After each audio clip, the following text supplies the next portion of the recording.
Hey, so today we're going to be reviewing the case of Parker versus 20th Century Fox. So in this case, we have the plaintiff, Shirley MacLaine, a really well-known actress who was very famous for her singing and dancing. And we have the defendant,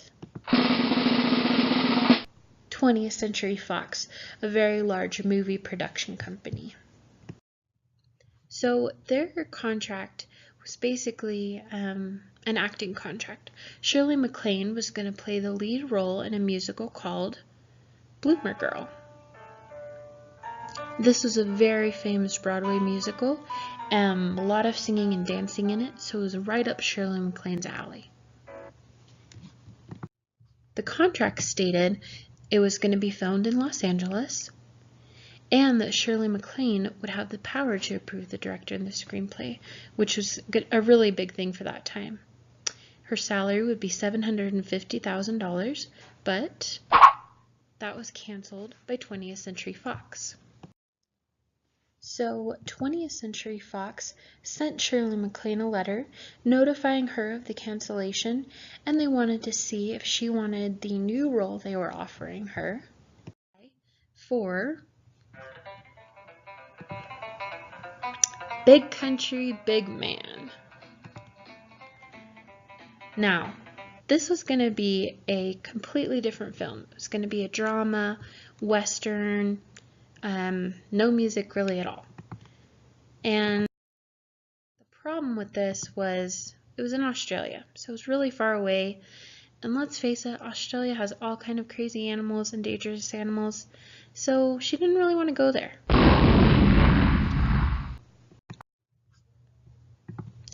So she said, Big Country, Big Man, no thanks.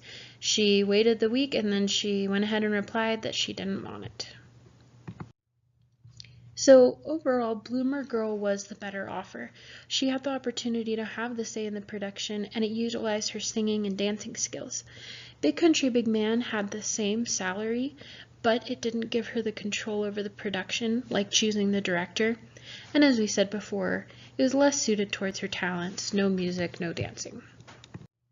So she filed a lawsuit with them, and 20th Century Fox really didn't want to go to court over this. So they filed a settlement, to which she said no.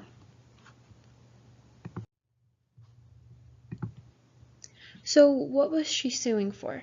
Shirley was suing for two things. The first was for the money due under the contract, so the $750,000. Second was the damages resulting from the defendant's breach of contract. So when the defense of 20th Century Fox, they admitted that there was a contract. They said MacLaine had followed it, she was ready to complete her end, and they were the ones who canceled it. However, they said they didn't owe MacLaine anything because they said she deliberately failed to mitigate damages because she unreasonably refused to accept the offer of the leading role in Big Country. Now, mitigation means it's basically the requirement of the plaintiff to mitigate or lessen her damages. So the plaintiff is usually supposed to do all they can do to make sure the damages from a breach of contract are not that bad. In the end, the court ruled in favor of Shirley MacLaine. So why did she win? The court cited that her rejection of or failure to seek other available employment of a different or inferior kind could not be resorted to in order to mitigate damages.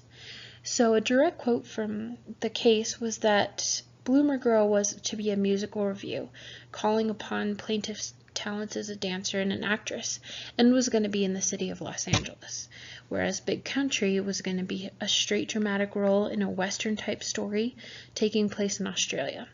So it was really a different type of employment. It was the female lead as a dramatic actress and versus the female lead in a song and dance production. So the court ruled that that could not be considered an equivalent, and so Shirley did not violate the principle of mitigation. And the court ruled that this case wouldn't qualify for mitigation of damages because the second offered position was dubbed different and inferior. The 20th Century Fox was required to pay the originally agreed upon contract amount and any reputable damages to the plaintiff. So thinking about this in a gospel perspective, we thought about the parable of the talents. It's in Matthew chapter 25, and it basically, has the 3 men that each get talents. 2 of them cultivate it, and 1 of them doesn't. And the 2 that cultivated it get rewarded, and the 1 obviously doesn't. So Shirley MacLaine, she realized that in Big Country, Big Man, her talents of dancing and singing were not going to be used at all. So she didn't accept the situation. She wanted to be in a role where she could really let her talent shine. So I think we can, anyone, if they're not in a situation that utilizes their talents, you can change that situation. If it's your job, if it's a hobby you have, you can do something different to try to cultivate the different talents that Heavenly Father has given you. So I think this was a great example of that. So we really loved reading this case, and I hope you guys enjoyed this presentation.